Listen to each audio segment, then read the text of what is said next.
Episode 47। हमें चलते हुए तकरीबन 2 घंटे से ज़ायद हो चुके थे।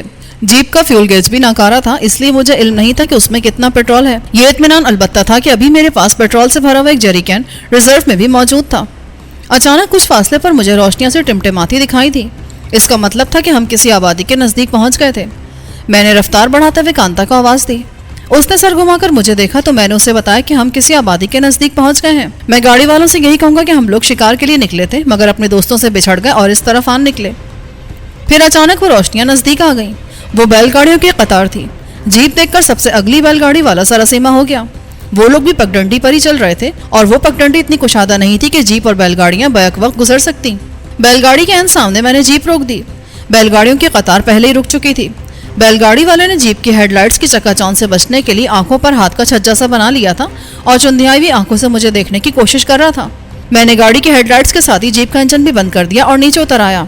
ए गाड़ी वाले, ये रास्ता, मैंने तहमकाना लहजे में कहा। अभी रास्ता देते हैं सरकार। उसने मेरा जुमला काट दिया। मैं उससे पूछना चाह रहा था कि ये रास्ता कहाँ जा रहा है। गलती हो गई सरकार, अगर हमें पहले से खबर होती कि सरकार की सवारी आ रही है तो हम पीछे रंगपुर के पास रुक जाते। वहाँ इतना रास्ता है कि सरकार की गाड़ी आराम से गुजर सकती थी। उसके लहजे में घबराहट और खौफ की आमेजिश थी। मुझे हैरत हुई कि आखिर वो इतना खौफजदा क्यों है। मैंने अपना तजस्सुस दूर करने के लिए उससे पूछ ही लिया, तुम इतने डरे हुए क्यों हो? सरकार शायद इस इलाके में नए आए हैं। इससे पहले जंगलात के जो अफसर थे उन्होंने इसी बात पर हम सब गाड़ी वालों को 3 दिन तक हवालात में बंद करा दिया था। उन्होंने हम पे लकड़ी की चोरी का इल्ज़ाम लगाया था, फिर बड़ी मुश्किल से पैसे देकर हमारी जान छूटी थी। मैं ऐसा नहीं करूँगा क्योंकि मैं जंगलात का अफसर नहीं हूँ। होता भी तो भी ना करता। आखिर ऐसा जुल्म करने की ज़रूरत क्या है? मैं तो शिकार के लिए निकला था, रास्ता भटक कर इधर आ गया। अब तुम ये बताओ कि बड़ी सड़क यहाँ से कितनी दूर है? बड़ी सड़क तो यहाँ से बहुत दूर है सरकार, यहाँ से 70-75 मील तो होगी। आप मुझे बड़े थके हुए लग रहे हैं और शायद जख्मी भी हैं। हमारा गाँव यहाँ से बहुत दूर है, वरना मैं आपको अपने साथ ले जाता। तुम्हारी बहुत मेहरबानी भैया, तुम मुझे सिर्फ रास्ता बता दो कि बड़ी सड़क तक हम किस तरह पहुँच सकते हैं। इस पगडंडी पर आप सीधे चलते चले जाएं तो एक गांव आएगा रंगपुर। उसके साथ ही जंगलात के अफसरों का डाक बंगला है। डाक बंगले से यह पगडंडी चौड़ी हो गई है। आप डाक बंगले से गुजरकर उल्टे हाथ की तरफ मुड़ जाएं तो सीधे बड़ी सड़क तक पहुंच जाएंगे। बड़ी मेहरबानी भैया, मैंने कहा। फिर इर्द गिर्द का जायजा लिया कि कहीं कोई ऐसी जगह नजर आ जाए जहां जीप ठहराकर मैं उन लोगों को जाने का रास्ता दे दूं। वो तकरीबन 10-12 बैलगाड़ियां थीं। सब गाड़ीबान आहिस्ता आहिस्ता वहीं आकर खड़े हो गए थे और गौर से हमारी बातें सुन रहे थे। मुझे चंद गज पीछे एक ऐसी जगह नजर आ गई जहां मैं रिवर्स करके जीप खड़ी कर सकता था। इस तरह उन लोगों के लिए रास्ता बन जाता। मैंने स्टीयरिंग सीट पर बैठकर दोबारा इंजन स्टार्ट किया और जीप को रिवर्स में उस जगह तक ले गया। फिर मैंने किसी न किसी तरह उस तंग जगह में जीप घुसा ही दी और बुलंद आवाज में गाड़ी वालों को मुखातिब किया, अब तुम लोग निकल जाओ। मेरा ख्याल है इतना रास्ता बन गया है कि तुम्हारी गाड़ियां गुजर सके। आप बहुत महान हैं महाराज, अब हम बड़े आराम से गुजर जाएंगे। फिर तकरीबन 10 मिनट में तमाम बैलगाड़ियां वहां से गुजर गईं। रास्ता साफ होते ही मैंने जीप को फिर खासी रफ्तार से दौड़ाना शुरू कर दिया। कामरान, आखिर तुम ये सब कुछ छोड़ क्यों नहीं देते? कांता ने मुझे बड़े प्यार भरे लहजे में मुखातिब किया। क्या ये जीप, असलहा, बाबा की दवाओं का बक्स या फिर तुम्हें? तुम क्या छोड़ने की बात कर रही हो? मैंने तजाहुल आरफाना से काम लिया। तुम तो संजीदा गुफ्तगू को भी मजाक में ले लेते हो।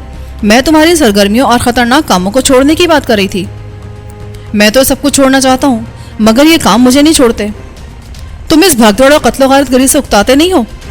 तुम उकताने की बात कर रही हो? मैं तो इस पूरे सेटअप से बेजार हूँ। मुझे आज मौका मिले तो मैं अभी और इसी वक्त सब कुछ छोड़ दूँ। मैं बहुत थक गया हूँ कांता, मगर जानता हूँ कि जिस दिन मैंने सब कुछ छोड़ दिया उस दिन मैं जिंदा नहीं रहूँगा। जो जंग मैंने शुरू की उसका बहरहाल एक मंतकी अंजाम तो होगा ना। अब या तो मैं अपने तमाम दुश्मनों को ठिकाने लगा दूँ या फिर उनके हाथों मारा जाऊँ। दरमियान का तो कोई भी रास्ता नहीं है मेरे पास। तो फिर मेरा भी एक फैसला सुन लो। मैं हर गांव पर तुम्हारे साथ रहूंगी, तुम्हारे दुश्मनों से शाना बशाना लड़ूंगी। या अल्लाह, एक ही सोड़ी पै गई है। मैं मुंह ही मुंह में बड़बड़ाया, ये तुम क्या कह रहे हो? मैं तो ये कह रहा हूँ कि तुम भला क्या कर सकोगी? तुम मुझे इतना नाजुक भी मत समझो। मैंने कई बरस बाबा के साथ गुजारे हैं। तुम क्या समझते हो उन्होंने मुझे कुछ नहीं सिखाया होगा?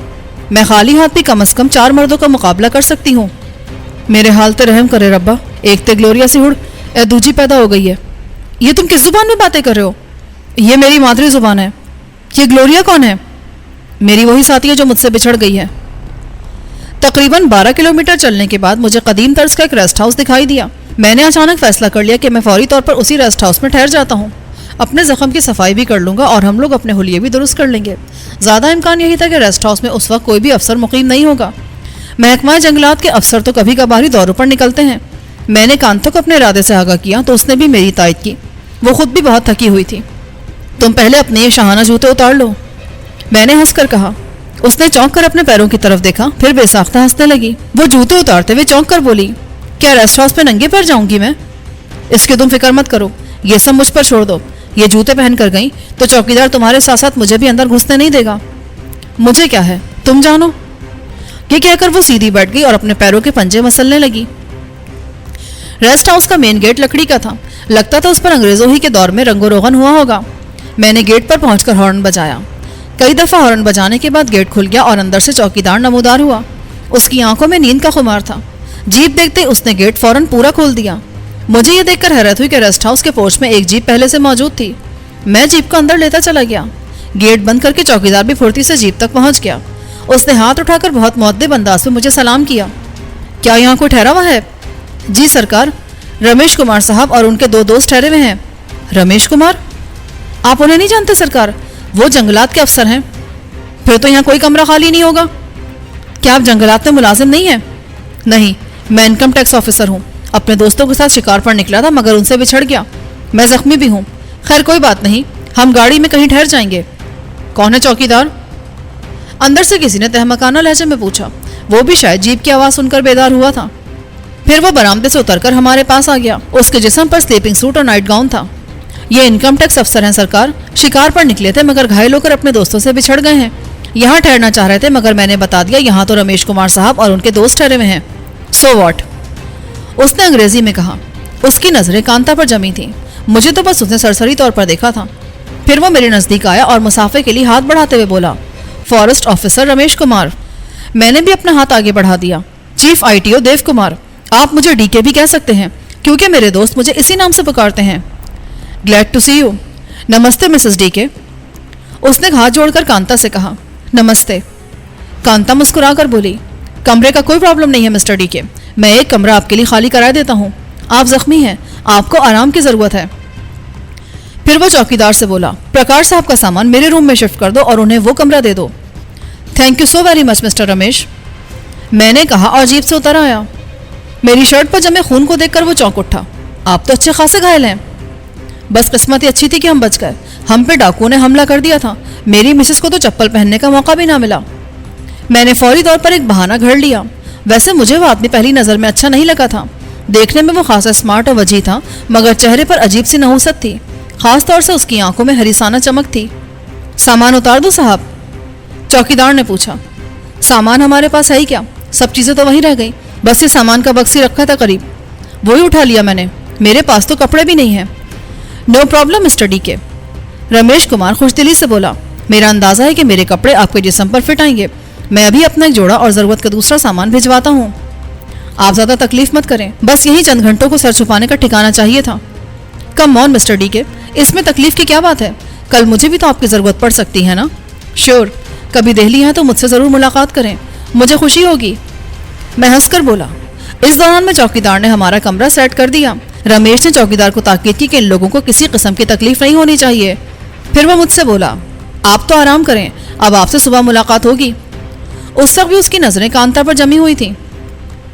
کمرے میں پہنچ کر میں نے چوکیدار کے ہاتھ پہ 100 کا نوٹ رکھا اور اس سے کہا، پہلے تو ہمارے نہانے کے لیے پانی گرم کر دو، پھر ہو سکے تو کچھ کھانے کو لے آؤ۔ اس کے جسم میں بجلی سی بھر گئی۔ میں ابھی پانی گرم کر کے لاتا ہوں سرکار۔ تھوڑی دیر بعد وہ گرم پانی کی 2 بالٹیاں لے آیا، پھر فوراً ایک دھلا دھلایا سلیپنگ سوٹ، پینٹ شرٹ، صابن، تولیہ اور شیونگ کا سامان لے آیا۔ چوکیدار کے جانے کے بعد میں نے شرٹ اتارنے کی کوشش کی تو مجھے خاصی تکلیف ہوئی۔ شرٹ میرے شانے کے زخم سے چپک کر رہ گئی تھی۔ شانے سے لے کر کوہنی تک خاصا لمبا اور گہرا زخم تھا، اس میں سے پھر خون چھلکنے لگا تھا۔ کانتا نے میری اتاری ہوئی شرٹ پھاڑ کر گرم پانی سے میرا زخم صاف کیا، پھر بولی، پہلے تم نہا لو، اس کے بعد میں زخم پر سوسن چھڑک دوں گی، 2 دن میں یہ زخم ٹھیک ہو جائے گا۔ میں گرم پانی سے نہا کر نکلا تو میری ساری تھکن اتر چکی تھی مگر زخم سے پھر خون چھلک رہا تھا۔ کانتا نے پہلے زخم پر کسی مرہم کا لیپ کیا، پھر اس پر کوئی سفوف چھڑک دیا۔ مجھے ایسا لگا جیسے میرے بازو میں اچانک ٹھنڈک سی ہو گئی ہو۔ لکڑی کے اس صندوق میں دواؤں کے علاوہ کانتا کے کچھ کپڑے بھی تھے۔ اس نے ایک ساڑی پہننے کے لیے نکالی اور اپنی بندھی ہوئی ساڑی کا پلو پھاڑ کر میرے زخم پر لپیٹ دیا۔ कांता नहाकर निकली तो गुलाब की तरह निखरी निखरी तरोताजा दिखाई दे रही थी। वो बाल सुलझाकर बैठी ही थी कि चौकीदार खाना ले आया। बहुत कम वक्त में वो बहुत अच्छा खाना लाया था। भुना हुआ मुर्ग, पराठे और मक्खन था, अचार था। खाना देखकर मेरी भूख अचानक चमक उठी। हम दोनों खाने से फारिग हुए ही थे कि चौकीदार कॉफी ले आया। ये देखकर मुझे इंतहाई खुशी हुई कि ट्रे में इंपोर्टेड सिगरेट का एक पैकेट और लाइटर भी मौजूद था। रमेश कुमार की ये इनायत बेवजह नहीं थी। वो मुझे चीफ इनकम टैक्स ऑफिसर समझकर मुझ पर रकम इन्वेस्ट कर रहा था और मेरे ओहदे से फायदा उठाकर उससे कई गुना ज्यादा कमाने के चक्कर में था। कॉफी के बाद सिगरेट का हर कश मुझे गोया जन्नत की सैर करा रहा था। एक अरसे बाद मुझे बेहतरीन किस्म की कॉफी और सिगरेट पीने का मौका मिला था। मसला यह था कि उस कमरे में बेड एक ही था, फर्श पर कालीन बिछा था। मैंने सोचा सिगरेट पीकर फर्श पर सो जाऊंगा। कांता एक मर्तबा फिर अपने बाल सुलझाने में मसरूफ हो गई। मैंने दूसरा सिगरेट सुलगाया और उसके गहरे गहरे कश लेने लगा। फिर ना जाने कब मुझे नींद आ गई। अचानक मेरी आंख खुल गई। मेरी आंख बेसबब नहीं खुली थी, जरूर कोई न कोई खटका या आहट हुई थी। इस हरामजादे को बांध कर डाल दो, ज्यादा 3-5 करे तो गोली मार देना, इसकी लाश जंगल में फेंकवा देंगे।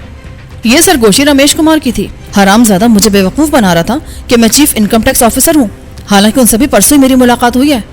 और चौकीदार का क्या करोगे? चौकीदार भी मेरा अपना आदमी है। हर महीने 500 मैं इसीलिए उसे देता हूँ कि इस रेस्ट हाउस की कोई बात बाहर नहीं जाएगी। इसलिए तो इन लोगों की कॉफी में बेहोशी की दवा मिलाई थी। उन्हें क्या मालूम था कि बेहोशी की दवा तो रही एक तरफ, मुझ पर तो मोहलिक तरीन जहर भी असर नहीं करता। चलो इसके हाथ पैर बांधो। दरअसल इसकी पत्नी मुझे पसंद आ गई है। और वो जो पहले से मौजूद है वो, अरे वो तो है ही अपने कब्जे में। वो सफेद चमड़ी वाली भी बला की हसीन है, मगर इस हुस्न की तो बात ही कुछ और है। कमरे में 0 पावर का बल्ब चल रहा था। मैंने देखा 2 आदमी मेरी तरफ बढ़ रहे हैं। उनमें से एक आदमी के हाथ में रस्सी थी।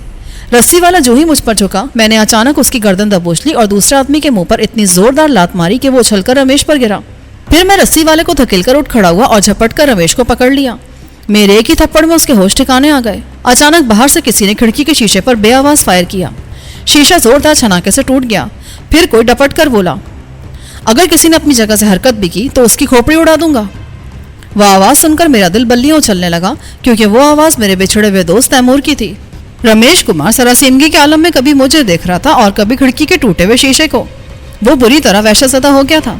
मेरे एक ही थप्पड़ ने उसके कसबल निकाल दिए थे। थप्पड़ इतना शदीद था कि उसके गाल पर खून छलक आया था। वो हराम खा खा के यूं भी आराम और ऐश पसंद हो गया था। उसे भला धींगा मुश्ती और जिस्मानी मुशक्कत की आदत कब होगी? उसके दोनों साथी भी आड़े तिरछे जमीन पर पड़े थे। फिर खिड़की का पट आहिस्ता से खुला और फुर्ती से कमरे में आ गया।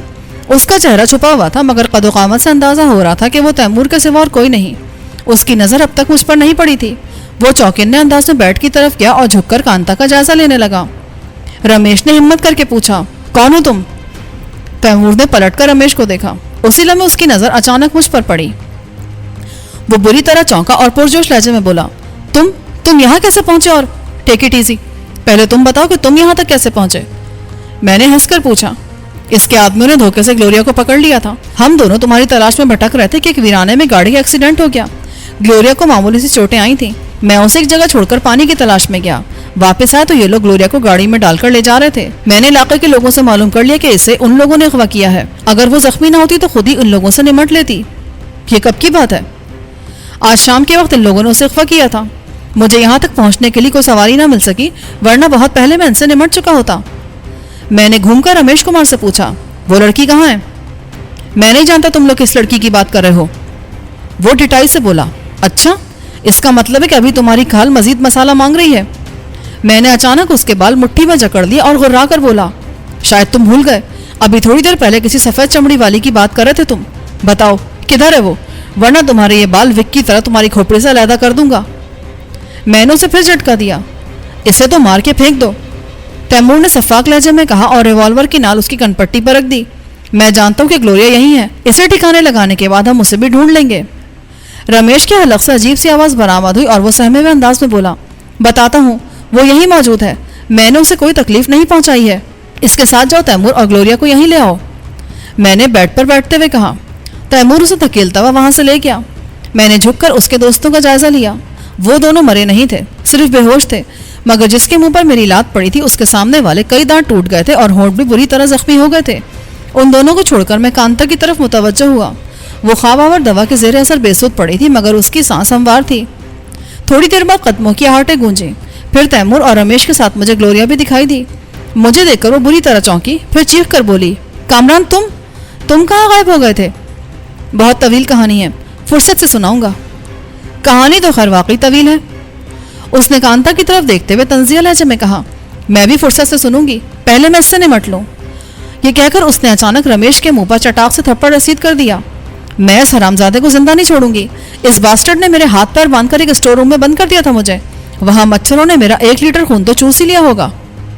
जिंदा तो हम किसी को नहीं छोड़ेंगे, ना इसे, ना इसके दोस्तों को और ना चौकीदार को, मैंने सर्द लहजे में कहा। इन सब ने मुझे भी पहचान लिया होगा और तुम्हें भी। मैं किसी को कुछ नहीं बताऊंगा। रमेश गिड़गिड़ा कर बोला, सॉरी डियर, हम इतना बड़ा रिस्क नहीं ले सकते। ग्लोरिया ने तंजिया लहजे में कहकर अचानक रमेश कुमार की गर्दन दबोच ली। रमेश ने वहशतज़दा होकर ग्लोरिया को धक्का दिया और भागने की कोशिश की, मगर इससे पहले तैमूर ने उसे छाप लिया और उसकी थोड़ी पकड़कर उसे जोरदार झटका दिया। चट की आवाज आई और रमेश कुमार औंधे मुंह जमीन पर गिर पड़ा। चंद लम्हे तड़पने के बाद वो साकित हो गया। तैमूर ने रिवॉल्वर निकाला और फर्श पर पड़े हुए आदमियों की खोपड़ियों को बारी बारी निशाना बनाया। रिवॉल्वर पर साइलेंसर फिट था, इसलिए फायरों की आवाज कमरे में ही घुट कर रह गई। फिर उसने रिवॉल्वर का रुख कांता की तरफ कर दिया। वो फायर करने ही वाला था कि मैंने अचानक उसके हाथ पर हाथ मारा तो रिवॉल्वर उसके हाथ से छूटकर दूर जा गिरा। तैमूर के साथ ग्लोरिया ने भी चौंक कर मुझे देखा। फिर वो बोली, क्या ये लड़की गूंगी है? क्या मतलब? मतलब ये भी तो अपनी जुबान खोल सकती है ना? ये लड़की मेरे साथ है, इसका रमेश से कोई ताल्लुक नहीं है। क्या ये बेहोश है? ग्लोरिया ने पूछा। मैंने उसे बताया कि कांता बेहोश कैसे हुई। फिर मैं तैमूर से बोला, अब यहाँ से निकलने की फिक्र करो, जहाँ जाते हैं वहाँ को नई कहानी शुरू हो जाती है। ये सामान जीप में रख दो। मैंने दवाइयों के बक्स और रमेश के भेजे हुए दूसरे सामान की तरफ इशारा किया। तैमूर वो सामान समेटकर बाहर की तरफ चला तो मैंने कहा, पीछे वाली जीप में रखना। फिर मैंने झुककर कांता को उठा लिया। उसके जिस्म की मखसूस महक फिर मेरे हवास पर छा गई। वो ना जाने कौन सी जड़ी बूटी या उपटन इस्तेमाल करती रही थी कि उसके पसीने में भी अजीब तरह की महक थी।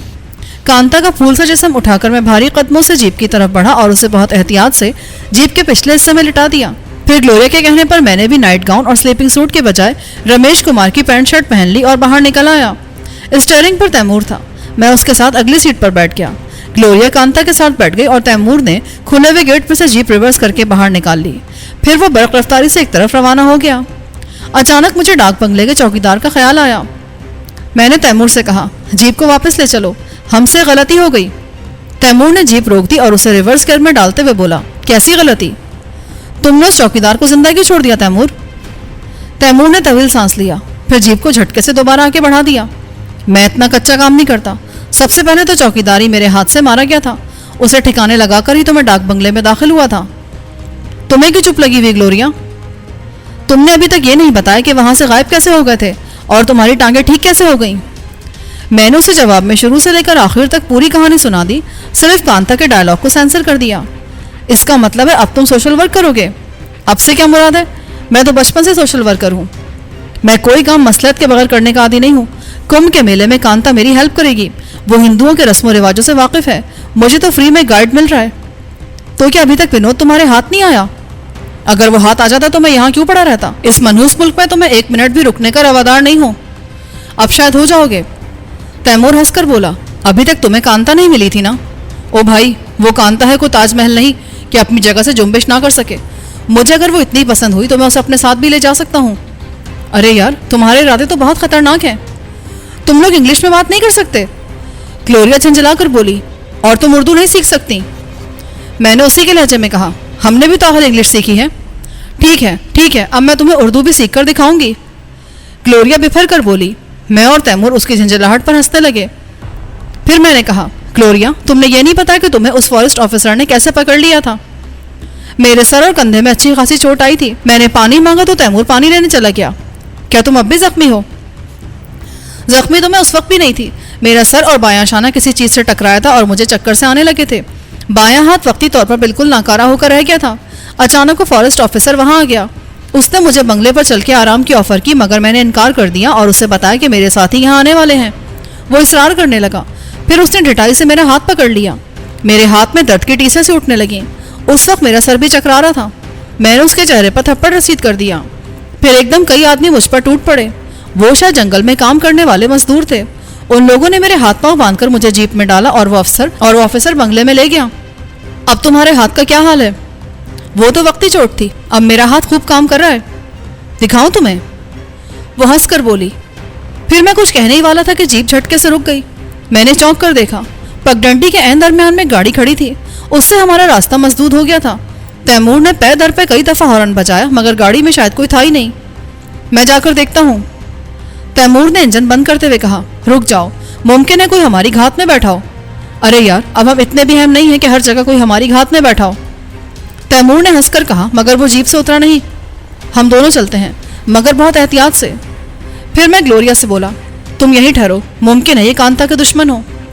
یہ کہہ کر ایک رائفل اور اس کے راؤنڈز میں نے گلوریا کی طرف بڑھا دیے۔ کانتا کا خیال رکھنا،